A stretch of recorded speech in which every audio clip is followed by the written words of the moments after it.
Pendant des siècles, le pied gauche et le pied droit, ça n'existait pas. Enfin si, mais pas chez les cordonniers. Les deux chaussures étaient exactement les mêmes.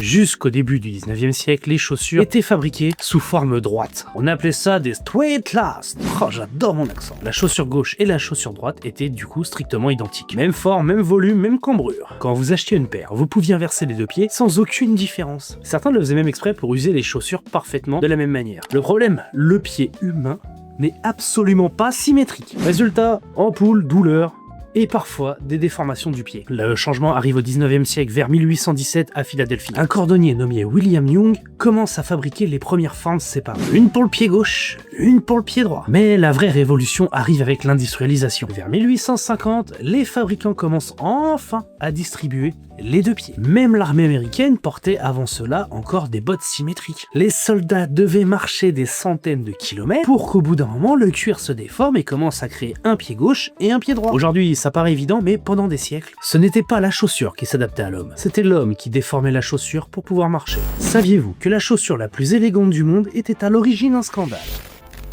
Au début du 19e siècle, les hommes portaient surtout des bottes hautes, ou des bottines fermées par des rangées de boutons. C'est rigide, c'est long à enfiler et c'est pas très confortable. Vers 1825-1830, les étudiants d'Oxford commencent à modifier leurs bottines. Ils coupent la tige plus bas sur leurs chevilles, ils ajoutent un système de laçage fermé directement sur l'empeigne. Résultat, une chaussure plus basse, plus légère et beaucoup plus élégante. On l'appelle alors l'Oxford Shoes. Ce qui devait rester une chaussure d'étudiant devint rapidement un phénomène. L'aristocratie britannique l'adopte, notamment dans les cercles proches du prince Albert, l'époux de la reine Victoria. À la même époque arrive aussi une variante célèbre que l'on appelle le Balmoral. Une chaussure fermée et très épurée portée à la cour britannique. Peu à peu, ces modèles remplacent les bottes dans les tenues masculines formelles. Au milieu du 19e, l'Oxford devient la référence absolue pour les occasions formelles, parce que son laçage fermé crée une ligne beaucoup plus nette, plus disciplinée. En France, on adopte la même chaussure, mais sous un autre nom, le Richelieu. Aujourd'hui encore, si vous portez un costume très formel, le Richelieu reste la chaussure la plus élégante que vous puissiez choisir. Donc, la prochaine fois que vous voyez un Richelieu très élégant, rappelez-vous, cette chaussure est née d'une petite rébellion d'étudiants d'Oxford. Cette chaussure a créé un milliardaire, et au départ, la NBA voulait l'interdire. En 1984, Michael Jordan sort de l'université. Il veut signer chez Adidas. C'est la marque qu'il porte depuis toujours. Nike doit presque le supplier de venir écouter leurs propositions. À l'époque, Nike, c'est pas le géant qu'on connaît. La marque perd du terrain. Elle a besoin d'un coup de génie. Alors elle lui propose quelque chose d'inédit.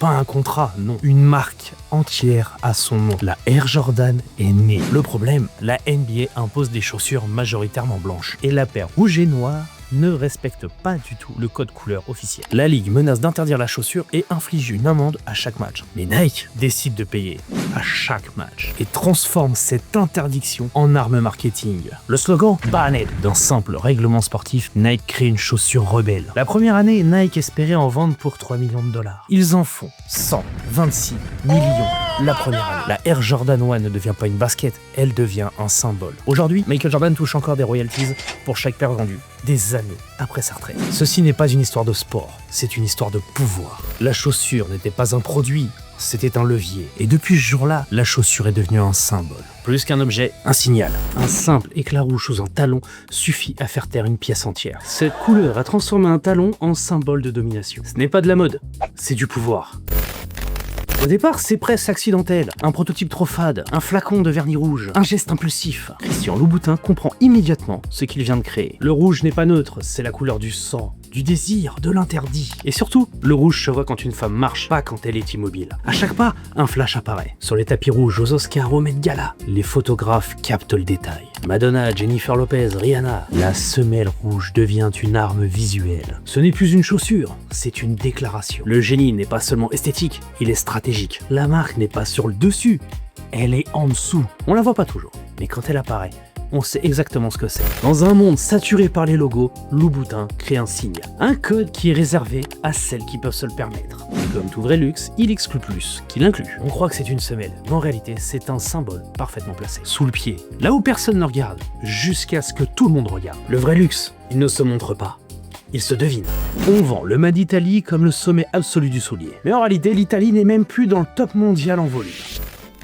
Pendant des décennies, l'Italie a dominé l'Europe. Marche, Toscane, Naples, des villages entiers qui ne vivent que pour le cuir. Des ateliers familiaux, des gestes répétés depuis plus de 50 ans. Mais pendant que l'Italie perfectionnait la finition, l'Asie industrialisait à une échelle gigantesque. La Chine produit des milliards de paires par an. L'Italie, elle est passée sous la barre des 200 millions. Elle a perdu la bataille du volume. Alors elle a changé de terrain. Moins produire, mieux vendre, plus cher. Le Made in Italy n'est plus une domination industrielle, c'est une domination psychologique. Les grandes maisons françaises continuent d'y produire, pas pour du volume, pas pour la quantité, pour la légitimité. L'Italie a compris une chose brutale. Quand on ne peut pas gagner sur le volume, on peut gagner sur le mythe. Ce n'est plus une usine, c'est un label. Et un label peut valoir plus que des millions de paires. L'Italie ne fabrique pas plus, elle fabrique ce que les autres essayent encore d'imiter.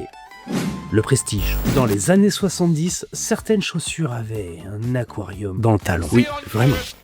Pendant la vague Bisco et la mode extravagante des années 70, certains créateurs lancent une idée complètement folle. Des talons transparents remplis de liquide. À l'intérieur, on trouve parfois des poissons en plastique, des paillettes ou des petits objets flottants. Quand la personne marche, le liquide bouge et l'intérieur du talon se met à flotter. Ces chaussures deviennent un symbole kitsch et spectaculaire de la mode disco. Certaines versions vont encore plus loin. Quelques modèles expérimentaux utilisent des vrais poissons. Mais le concept pose évidemment beaucoup de problèmes. Le liquide fuit, le talon est fragile et je vous laisse deviner pour les poissons. Cette mode disparaît rapidement à la fin des années 70. Et vous aimeriez porter un aquarium sous vos pieds? Et oui, dans l'histoire de la mode, les chaussures ne servent pas toujours à marcher. Parfois, elles servent juste à surprendre. Vous voulez devenir riche? Très bien, mais l'argent n'impressionne que ceux qui n'en manquent. Ceux qui comptent vraiment ne s'affichent pas. Ça se voit dans les détails. L'argent achète des symboles.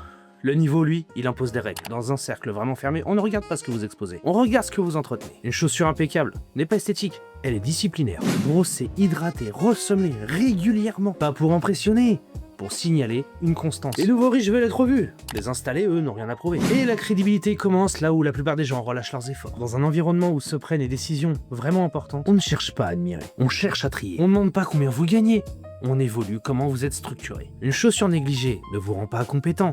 Elle suggère juste que vous laissez passer certaines choses. Quelqu'un qui laisse passer un détail laissera forcément passer un risque. C'est froid, mais les sphères élevées ne fonctionnent pas avec indulgence. Elles fonctionnent à la sélection. Les riches n'ont pas des chaussures impeccables pour plaire. Elles sont impeccables parce qu'ils savent qu'ils sont évalués en permanence. Le pouvoir ne tolère pas l'approximation. Et si vous pensez que c'est un détail, c'est que vous ne jouez pas dans la même catégorie. La chaussure droite et gauche que vous portez aujourd'hui, elle est souvent associée à un Français, Alexis Godiot. Au début du 19e siècle, beaucoup de chaussures sont encore fabriquées sans pied gauche ni pied droit. Les deux chaussures sont identiques, mais un entrepreneur français va changer les choses. Alexis Godiot, fournisseur de l'armée française sous Napoléon III. Il produit des centaines de milliers de bottes militaires. Pour améliorer le confort et réduire les blessures des soldats, il développe une production avec forme distincte. Ces chaussures deviennent tellement connues que les soldats les surnomment les godillots. Le mot godillot rentre ensuite dans le langage courant pour désigner une chaussure militaire. Et l'histoire, elle est un peu plus compliquée que ça. Car bien avant Godiot, un cordonnier de Philadelphie nommé William Young expérimentait déjà des formes différentes pour le pied gauche et le pied droit au 19e siècle. Autrement dit, certains disent que l'invention vient d'Amérique. Ce que Godiot va faire, c'est surtout le produire à grande échelle, avec la production militaire. Et c'est comme ça que le principe de gauche et de droite va finir par devenir la norme. Et vous auriez accepté de marcher avec des chaussures totalement identiques, comme les soldats du 19e siècle? Comme quoi, un simple fournisseur peut laisser son nom dans toutes nos chaussures.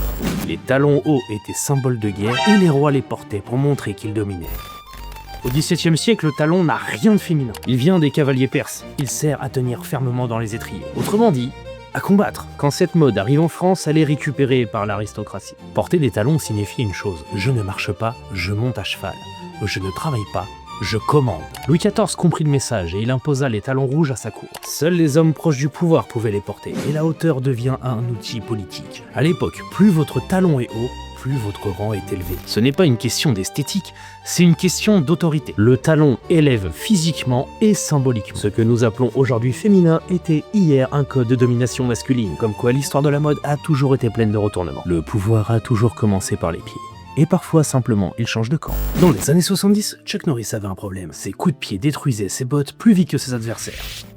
À cette époque, Chuck enchaîne les coups de pied circulaires. Problème, les bottes classiques, elles ne suivent pas. Le cuir craque, se déforme, se déchire. Alors, une solution apparaît. Une botte hybride, pensée pour le combat, mais avec un look civil. Développée avec la marque Century, elle est conçue pour résister à des chocs extrêmes. Son secret, un cuir plein de fleurs. Travaillé pour être ultra souple et ultra résistant. Résultat, une flexion extrême, jusqu'à des torsions qu'une botte classique ne pourrait encaisser. Très vite, la botte devient mythique. Elle incarne une idée simple. Ce n'est plus la chaussure qui limite le mouvement, c'est le corps qui décide. Et dans la culture populaire, une légende naît. Chuck Norris ne protège pas ses pieds, il protège le sol. Aujourd'hui, le monde pleure une légende. Chuck Norris nous a quittés. Mais son empreinte, elle, restera jamais gravée dans l'histoire. Salut l'artiste. On espère que là-haut, les nuages sont en cuir plein de fleurs.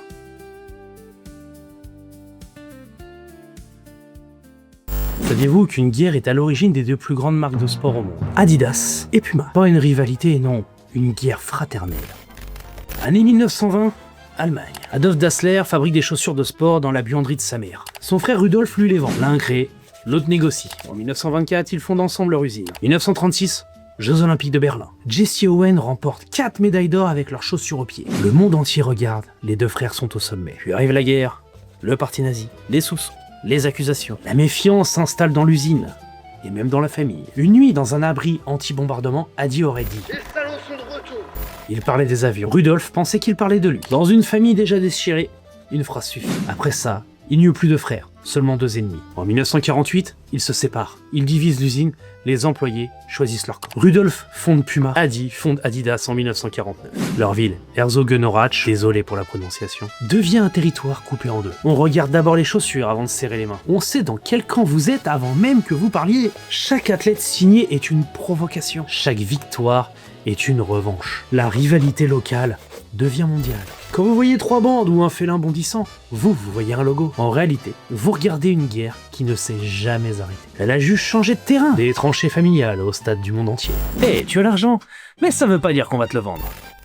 Dans le luxe, le client il est pas roi, il est sélectionné. Certaines maisons ne produisent pas pour écouler, elles produisent pour contrôler. Liste d'attente, quantité limitée. Vendeurs qui observent avant même de proposer. Chez Hermès par exemple, il ne suffit pas d'entrer dans la boutique et de demander un Birkin. On regarde d'abord ta fidélité, ton historique, ta cohérence. Dans certaines maisons de souliers de haut de gamme, comme John Lobb, en grande mesure, il ne suffit pas d'avoir le budget. On évalue si le client comprend la démarche, prêt à attendre plusieurs mois, s'il respecte le processus. Même avec l'argent, on ne te vend pas une paire. On vérifie que tu corresponds à l'image. Ton style, ton image, ton historique d'achat. L'argent est nécessaire, mais il n'est pas suffisant. Parce que le vrai luxe ne cherche pas de clients, il cherche des profils, des ambassadeurs involontaires. Refuser de vendre crée plus de désir que de vendre facilement. L'exclusion renforce la valeur. Plus c'est inaccessible, plus c'est convoité. Certaines maisons préfèrent perdre 1 à plusieurs ventes plutôt que d'entacher leur image. Elles savent qu'un mauvais client peut abîmer le positionnement construit sur plusieurs décennies. Dans le luxe, le produit n'est pas rare par hasard. Il est filtré, et ce filtre protège le mythe. Le statut ne s'achète pas, il se mérite. Quand une marque refuse de te vendre, c'est pas une erreur. Parce que dans le luxe, être choisi vaut plus que pouvoir le payer. Cette paire de chaussures s'est vendue 1,8 million de dollars. Plus cher qu'une maison dans certaines villes. Et ce n'est ni de l'or, ni du diamant. En 2021, chez Sotheby's, une paire de Nike Air Yeezy 1 prototype, portée par Kanye West au Grammy Award de 2008, est vendue pour la modique somme de 1,8 million de dollars. Pas neuve, pas produit en série, juste un prototype. Un prototype unique, pointure 12, porté à peine quelques minutes sur scène. Ce soir-là, il interprète Stronger devant des millions de téléspectateurs. C'est la toute première apparition officielle d'un modèle qui sortira publiquement des années plus tard. Autrement dit, c'est le point de départ avant que la culture sneakers ne bascule dans l'ère de la collaboration géante. Cette paire n'est pas rare parce qu'elle est luxueuse, elle est rare parce qu'elle marque exactement le moment où la sneakers rentre dans le show business mondial. Ce n'est plus une chaussure, c'est une archive. À ce moment-là, on n'achète plus du cuir, on achète une date précise, un instant de télévision, une transition culturelle. L'acheteur n'est pas un collectionneur nostalgique, non, c'est rare. Un fonds d'investissement spécialisé dans la sneakers. La paire est ensuite fractionnée et les actionnaires achètent des parts comme on achèterait des actions. La chaussure devient alors un produit financier, coté, valorisé, spéculé. Elle ne sert plus à marcher, elle sert à générer du rendement. La sneakers quitte définitivement la rue et rentre à Wall Street. 1,8 million pour un objet pensé pour marcher. Parce qu'au sommet, la valeur ne dépend plus de la matière. Elle dépend du récit. Et quand le récit devient culte, le prix n'a plus de plafond. Vous avez raté un entretien sans même savoir pourquoi? Pas à cause de votre CV, pas à cause de vos réponses, non, à cause de vos chaussures. Et ça, c'est joué au moment précis où vous êtes assis. Vous serrez la main, vous souriez, vous récitez votre parcours. Tout est sous contrôle. Puis, Vous vous asseyez. À cet instant précis, votre pantalon remonte, les chaussures apparaissent. Ce n'est pas un hasard si les recruteurs attendent ce moment, parce que c'est là que le vernis social craque. Quand vous asseyez, vous n'êtes plus en représentation, vous êtes en relâchement. Et le relâchement révèle le niveau réel. Les chaussures sont la zone la moins contrôlée, la moins stratégique, la moins anticipée. On prépare ses réponses, on prépare son speech. Personne ne prépare la façon dont il pose ses pieds. Et c'est exactement pour ça qu'il regarde. Dans les milieux où les places sont rares, on ne sélectionne pas uniquement aux compétences. On sélectionne les codes. Les élites n'expliquent pas les règles, ils observent ceux qui les connaissent déjà. Une chaussure négligée ne dit pas que vous êtes mauvais, elle dit juste que vous ne jouez pas encore au bon niveau. Et dans certains environnements, ne pas connaître les codes vous élimine sans discussion. Un entretien, ce n'est pas une conversation, c'est un tri. Et les tris les plus efficaces se font sans mots. Vous parlez, ils regardent, et parfois, tout se joue à vos pieds. L'armée la plus redoutée de l'Antiquité, celle qui a conquis la plus grande partie du monde, elle ne marchait pas en bottes. Et non, l'armée romaine, elle marchait en sandales. Le soldat romain portait des chaussures qu'on appelait des caligae. Ces sandales militaires apparaissent avec la grande réforme de l'armée romaine au 1er siècle avant Jésus-Christ, sous le général Caius Marius. Elles sont faites en cuir très épais avec des lanières ouvertes. Pourquoi ouvertes? Parce que les légionnaires marchaient pendant des semaines, à travers la chaleur, la boue et parfois la pluie. Les ouvertures permettent aux pieds de respirer, mais surtout à l'eau de s'évacuer. Mais le vrai secret, il est sous la semelle. Des clous en fer appelés obnailles sont plantés dans le cuir. Ces clous, ils servent à deux choses. 1. Renforcer les semelles pour qu'elles durent plusieurs mois. Et de 2. Donner de l'adhérence sur la pierre, la boue et la terre. Avec cet équipement, un légionnaire pouvait marcher 25 à 30 km par jour, parfois pendant plusieurs semaines. Et les clous, ils avaient un autre effet, plus psychologique. Quand les légionnaires marchaient sur les routes pavées, les semelles métalliques produisaient un bruit de fer très reconnaissable. Des auteurs antiques racontent qu'on pouvait entendre une armée de légionnaires longtemps avant de la voir. Ces sandales deviennent le symbole de la Légion romaine. Même l'empereur Caligula tire son nom de ses chaussures. Quand il était enfant, il accompagnait les soldats et portait des petites caligae. Les soldats l'ont tout simplement surnommé Caligula, qui signifie, je vous le donne au mille, petite botte ou petite sandale militaire. Et vous pourriez marcher 30 km par jour avec des sandales cloutées? Ah, moi non. Comme quoi, les chaussures les plus simples peuvent aussi conquérir un empire. Regarde bien les pieds des hommes vraiment puissants. Pas ceux qui veulent impressionner, ceux qui arbitrent, ceux qui signent, ceux qui font basculer des millions pendant une réunion. Très souvent, ils ne portent pas de Richelieu impeccablement lacés. Ils portent des mocassins. Le mocassin, c'est pas une chaussure d'autorité classique, c'est une chaussure de contrôle silencieux. Pas de lassage, pas de rituel, pas de rigidité démonstrative. Historiquement, le Richelieu impose une structure. Il encadre, il discipline. Le mocassin, lui, il fait l'inverse. Il simplifie la ligne. Il détend la silhouette et enlève les contraintes visibles. Dans la finance internationale, dans des cabinets d'avocats d'affaires, dans la tech installée, il est devenu un code implicite. Je suis assez haut pour ne pas avoir à me déguiser en autorité. Le confort n'est plus un relâchement, il est le signe d'une domination maîtrisée. Et dans les cercles fermés, ce qui se murmure vaut plus que ce qui se crie. Le pouvoir moderne ne cherche pas à impressionner, il cherche à durer. Un mocassin bien coupé en veau souple ou en cordovent, patiné sans excès, parle plus d'assurance que d'apparat. Ce n'est pas du tout la chaussure d'un débutant ambitieux, c'est celle d'un homme déjà installé. Celui qui peut entrer dans une salle de réunion sans bruit et repartir avec la décision. Les mocassins ne sont pas devenus un effet de mode, ils sont devenus un code. Parce que le vrai pouvoir n'a pas besoin de serrer les lacets pour tenir debout. Il tient déjà. Au XVe siècle à Venise, certaines femmes portaient des chaussures de plus de 50 cm de haut. Et parfois, elles avaient besoin de 2 serviteurs juste pour marcher. Ces chaussures, on les appelle les chopines. Elles apparaissent en Italie au XVe siècle et deviennent extrêmement populaires à Venise au cours du XVIe siècle. La chaussure normale est posée sur une énorme plateforme, faite de bois ou de liège, parfois même recouverte de cuir ou de velours. À l'origine, sa fonction, elle est très pratique. Les rues de Venise sont souvent pleines d'eau, de boue et de déchets. La plateforme permet donc de surélever la robe et de protéger les chaussures. Et très vite, les chopines deviennent un symbole de richesse. Plus la plateforme est haute, plus la femme montre son statut. Certaines chopines atteignent 40 voire 50 cm. À cette hauteur, marcher seul devient presque impossible. Beaucoup de femmes sont donc aidées par des serviteurs pour marcher. Un voyageur anglais nommé Thomas Coriat, qui visita Venise au début du XVIIe siècle, écrit dans son livre Crudities qu'il a vu des femmes incapables de marcher seules avec ces plateformes et qui est obligé de se faire assister par des serviteurs ou des amis. La mode devient tellement excessive que même les autorités de Venise essayent plusieurs fois d'en limiter la hauteur. Honnêtement, vous réussiriez vous à marcher avec des chaussures hautes de 50 cm? Moi non. Comme quoi, bien avant les talons hauts, la mode pouvait déjà prendre de la hauteur. Pendant près de 1000 ans, en Chine, des femmes se brisaient volontairement les pieds pour être considérées belles. La pratique apparaît vers le 5e siècle sous la dynastie Song. Très jeune, parfois 5 ou 6 ans, les pieds des filles sont attachés dans des bandages extrêmement serrés. Les orteils sont eux-mêmes repliés sous les pieds. Les os se cassent. Le pied se déforme jusqu'à atteindre la taille idéale, ce qu'on appelle le lotus d'or, environ 7 à 10 cm. Ce pied minuscule devient un symbole social puissant. Elle signale que la fille appartient à une famille assez riche pour qu'elle n'ait pas besoin de travailler. Marcher devient difficile, parfois douloureux toute sa vie. Mais dans la société chinoise traditionnelle, les pieds sont considérés comme l'un des critères les plus importants de beauté et de statut. Pendant des siècles, des dizaines de millions de femmes vivent avec les pieds bandés. Au 19e siècle, on estime que la moitié des femmes Han chinoises ont les pieds bandés, et presque toutes dans la classe aisée. Certaines ne peuvent plus marcher seules. Les chaussures fabriquées pour ces pieds sont minuscules, mais richement décorées. Aujourd'hui encore, ces chaussures Lotus existent dans les musées, témoignage d'une mode qui a littéralement déformé des générations entières. Honnêtement, si la société exigeait que pour la beauté, vous brisiez les pieds à 5 ans, vous le feriez-vous? La pratique est officiellement interdite au début du 20e siècle, mais pendant 1000 ans, la beauté en Chine se mesurait à la taille des pieds. Eh, tu savais que le mot sabotage venait d'une chaussure?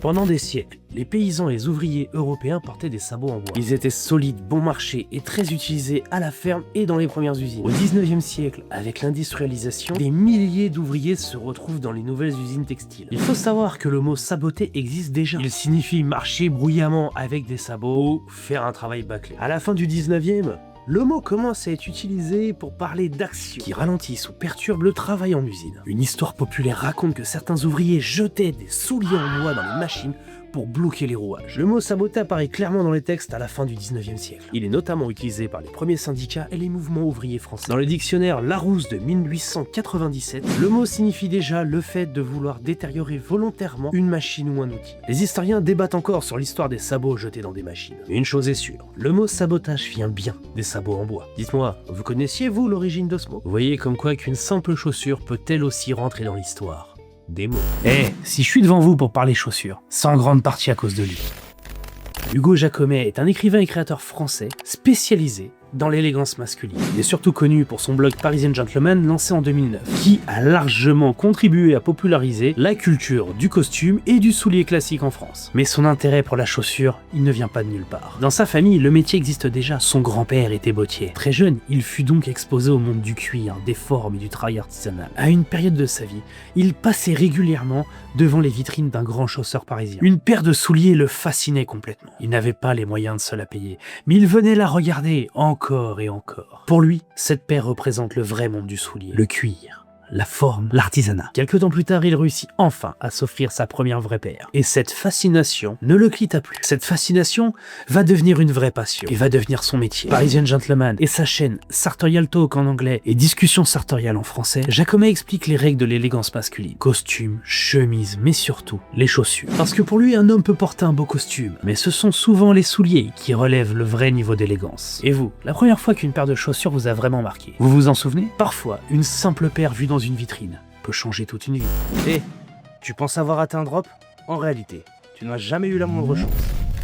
Quand une sneakers limitée apparaît, le stock ne disparaît pas. Il est aspiré. Des armées de bots automatisées achètent à la milliseconde. Sur certains drops très attendus, plus de 80% du stock part en moins de 30 secondes. Et une grande partie ne finit même pas dans les mains du public. Pas juste un bot, des centaines, parfois même des milliers. Des cartes bancaires préchargées, des serveurs dédiés, des scripts automatisés pour passer avant toi. Pendant que toi tu rafraîchis ta page, d'autres effectuent une stratégie. Des accès anticipés circulent, des paires sont même mises de côté. Backdoor en magasin, accords secrets, liste privée, pas en vitrine, en privé. Avant même que le site plante, le marché secondaire connaît déjà le prix de revente. La pénurie que tu vois, elle est souvent organisée. Ce n'est pas seulement de la demande, c'est une infrastructure. Un marché mondial estimé à plusieurs milliards qui vit uniquement de la revente. Groupe fermé, canaux Discord privés, tableau de suivi en temps réel, stock invisible. Des équipes entières analysent les sorties comme des traders analysent des marchés boursiers. Heure idéale, volume estimé, potentiel demain. On parle de coupe groupe, on parle de backdoor, on parle de rafle bypass. Certains ne voient même jamais leurs sneakers physiquement et ils revendent avec 200, parfois 300% de marge. Simplement sur la promesse d'une livraison. La sneakers, ce n'est plus un produit, c'est une position. Et plus la frustration du public est forte et plus la revente grimpe. Et plus la revente grimpe, plus de nouveaux acteurs entrent en jeu, convaincus eux-mêmes qu'ils peuvent battre le système. C'est un marché parallèle, organisé, professionnalisé et impersonnel. Et oui, on croit participer à une culture et en réalité, on alimente une machine. Et dans cette machine, ceux qui attendent devant les boutiques ce ne sont pas les joueurs, ils sont décors. En 2021, une paire de sneakers s'est vendue 1,8 million de dollars. Ce n'est pas une blague et ce n'est surtout pas un accident. À l'origine, la sneaker s'est fait pour marcher, mais certaines ne sont jamais portées. Elles sont achetées pour être conservées, puis revendues. La paire vendue 1,8 million, portée par Kanye West au Grammy Award. À partir de là, tout change. Les marques ont compris une chose, la rareté fabrique la valeur. Édition limitée, drop surprise, file d'attente virtuelle. On ne vend plus de chaussures, on organise la pénurie. Plus c'est difficile à obtenir, plus le cerveau l'assimile à quelque chose de précieux. Les plateformes de revente fonctionnent comme des plateformes boursières. Le prix monte, descend, explose. Certaines paires prennent de 300 à 500% en un mois. D'autres s'écroulent. Ce n'est pas seulement de la mode, c'est de la spéculation pure. On parle de drop comme on parle d'introduction en bourse. On parle de code comme pour une action. Et la majorité n'achètent pas pour porter, ils achètent pour la revendre plus cher plus tard. On pense acheter des chaussures, en réalité on joue à la bourse. La différence, ce marché est piloté par la rareté organisée. Et dans le jeu où la pénurie est fabriquée, il y a toujours un grand gagnant. Ce n'est pas celui qui fait la queue, c'est celui qui fixe les règles. Les cow-boys portaient des talons, pas pour le style, pour ne pas mourir à cheval. Contrairement à ce qu'on imagine, la botte de cow-boy n'est pas née dans le Texas. Elle vient directement des vaqueros espagnols, les cavaliers qui élevaient le bétail au Mexique dès le XVIIe siècle. Ces cavaliers passent leur journée entière à cheval. Et quand votre pied glisse de l'étrier, vous pouvez être traîné par votre cheval. Résultat, blessure grave ou la mort. Pour éviter ça, les bottes sont conçues avec 3 éléments précis. Un talon haut pour bloquer le pied, un bout pointu pour entrer rapidement dans l'étrier, et une tige haute pour protéger les jambes des broussailles et des cordes. Quand les cow-boys américains apparaissent au 19e siècle, ils reprennent exactement ce modèle. La botte devient l'uniforme du ranch. Après la guerre de sécession, les grands convoyages de bétail vers le Texas rendent cette botte célèbre à travers tout l'Ouest. Des bottiers comme H.G. Justin commencent alors à fabriquer les premières grandes marques au Texas dès 1879. Et le vrai tournant, il arrive au 20e siècle. Le cinéma américain s'empare de l'image du cow-boy. Dans les westerns des années 30 aux années 60, des acteurs comme John Wayne ou Gary Cooper portent ces bottes dans leurs films. Le public associe directement la botte à l'Ouest américain, à la liberté, à l'aventure. La botte de ranch se transforme peu à peu en symbole culturel et en accessoire de style. Aujourd'hui, la botte de cow-boy n'est plus seulement un outil de travail. Elle devient un objet de mode, porté dans la ville, sur les podiums et dans la culture populaire. Mais à l'origine, ce talon-là, il n'était pas là pour le style. Il était là pour survivre à cheval. Au Moyen-Âge, marcher dans la rue pouvait ruiner vos chaussures en quelques minutes. Dans beaucoup de villes médiévales, les rues ne ressemblaient pas du tout à ce qu'elles ressemblent aujourd'hui. Pas de trottoirs, pas d'égouts modernes, les routes sont couvertes de boue, de déchets et très souvent d'excréments d'animaux. Pour protéger leurs chaussures, les habitants utilisaient un accessoire bien particulier, le patin, ou en anglais appelé patin. Ce sont des semelles de bois attachées simplement sous les chaussures avec des lanières de cuir. Le principe est simple, on surélève le pied pour éviter la boue et garder les chaussures au propre. Dans certaines villes d'Europe, les patins deviennent si courants qu'ils font presque partie de la tenue quotidienne. Ils ont un défaut, ils sont bruyants, ils sont instables. Marcher avec ces semelles de bois sur des pavés mouillés, ça peut vite devenir dangereux. Certaines chroniques médiévales racontent même que certaines personnes tombaient régulièrement à cause d'eux. Et vous serez prêt à essayer cette petite semelle de bois pour marcher en ville? Cette semelle de bois n'était pas à la mode, c'était la solution. Dans les villes comme Londres ou Paris, où les rues étaient pleines de boue et de déchets, les patins permettaient simplement de pouvoir marcher sans détruire ses chaussures. Le futur secrétaire d'État Marco Rubio porte des chaussures 2 fois trop grandes pour lui. Pas par erreur, parce que Donald Trump lui a imposé. Selon plusieurs témoignages rapportés dans la presse, Trump prête une attention obsessionnelle aux chaussures. Un jour, il regarde les chaussures de plusieurs de ses collaborateurs et leur lâche. Vous avez des chaussures de merde. Alors il décide de régler le problème lui-même. Il ouvre un catalogue de la marque Florsheim. C'est une marque américaine, mais aujourd'hui, les chaussures sont principalement fabriquées en Asie, surtout en Chine. Et elles se vendent autour des $150. Et bien sûr, il commande la même paire pour tous ses collaborateurs. Le problème, c'est que Donald, il adore deviner la pointure de ses collaborateurs à l'œil nu. Il envoie donc le bon de commande sans même demander la taille exacte. Résultat, certains collaborateurs reçoivent des chaussures beaucoup trop grandes. Des membres de son entourage se retrouvent donc à marcher avec plusieurs centimètres de vide au bout de leurs chaussures. Et malgré ça, beaucoup continuent à les porter pendant les réunions parce que Trump remarque immédiatement les chaussures. Honnêtement, entre nous, si votre patron vous offrait une chaussure beaucoup trop grande pour vous et s'attendrait à ce que vous les portiez le lendemain, vous diriez quelque chose? Dans certains milieux, la chaussure n'est pas seulement qu'une question de style, c'est aussi une démonstration de pouvoir. Vous saviez que dans certains pays, jeter sa chaussure à la tête de quelqu'un est la pire des insultes. Et tout est lié à la semelle.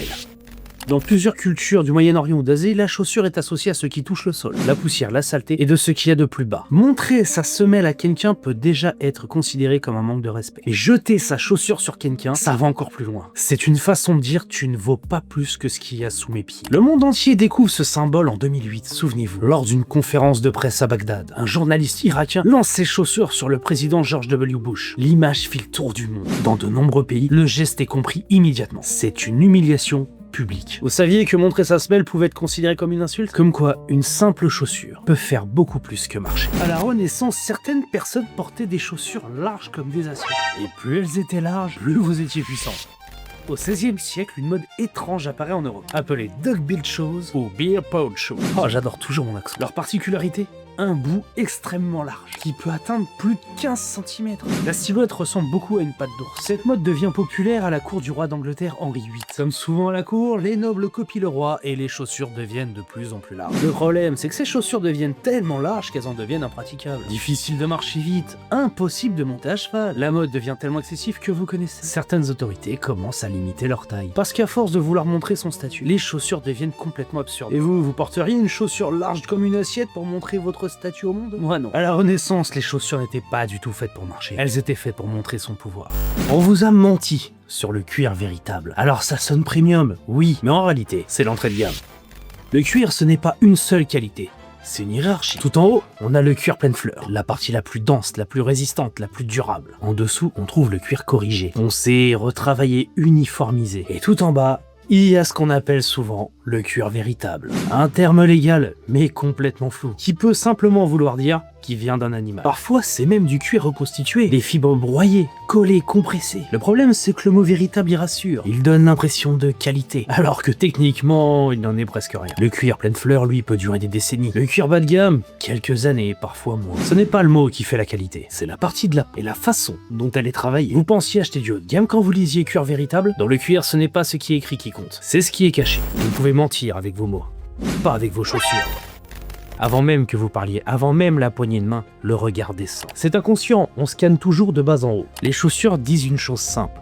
Est-ce que vous faites attention aux détails? Parce que les chaussures sont la pièce que vous ne voyez presque jamais vous-même. Si elles sont négligées, c'est que vous pensez que personne ne regardera. Les chaussures sales, vous espérez que personne ne regarde. Des chaussures trop brillantes, vous voulez qu'on vous remarque un peu trop. Des chaussures usées mais entretenues, vous respectez ce que vous possédez, vous maîtrisez l'image. Des sneakers impeccables avec un costume, vous savez exactement quel genre de message vous envoyez et à qui. C'est pas une question de prix, ce n'est pas une question d'intention, c'est une question de signal. Dans le monde du travail, dans le luxe et dans la politique, les chaussures sont un code silencieux. Les recruteurs le savent. Pendant que vous vous asseyez, ils regardent vos pieds. Les vendeurs haut de gamme le savent. Ils évaluent vos exigences bien avant que vous parliez. Les gens puissants le savent. On peut porter une montre discrète, un costume sobre, mais les chaussures trahissent toujours votre niveau d'exigence. Elles racontent si vous subissez votre image ou si vous la contrôlez. Et le contrôle, c'est déjà une forme de pouvoir. Au Moyen-Âge, certains nobles marchaient avec des chaussures longues de plus de 50 cm. Et plus la pointe était longue, plus vous étiez puissant. Au XIVe siècle, une mode étrange envahit l'Europe. Les poulaines. Ce sont des chaussures avec des pointes anormalement longues. 20 cm, 30 cm, 50 cm. Cette mode devient particulièrement populaire à la cour de Bourgogne, l'une des cours les plus riches d'Europe. Et la longueur de la pointe, c'est pas juste une fantaisie, c'est un code social. Plus vous êtes noble, plus votre pointe est longue. Les plus extrêmes sont même rembourrés au crin et à la mousse pour qu'elles puissent garder leur forme. Et certains sont même attachés aux genoux avec des chaînettes pour éviter de trébucher. Et la mode devient tellement excessive que même l'église commence à la critiquer. Certains prêtres dénoncent même cette mode comme signe de vanité et de décadence. Le problème, c'est que ces chaussures, elles deviennent complètement impraticables. On ne peut pas courir, on ne peut pas travailler et encore moins monter à cheval. Cette mode devient tellement absurde que certaines villes d'Europe commencent à mettre des limites à la longueur de la pointe. Au XVe siècle, le roi Édouard IV d'Angleterre limite officiellement leur taille, parce que ces chaussures sont devenues un symbole de luxe excessif. Et vous iriez jusqu'où pour montrer votre statut? Bon, les poulaines n'étaient donc pas faites pour marcher, elles étaient faites pour être vues. Au Moyen-Âge, la mode servait déjà à quelque chose, montrer qui avait le pouvoir.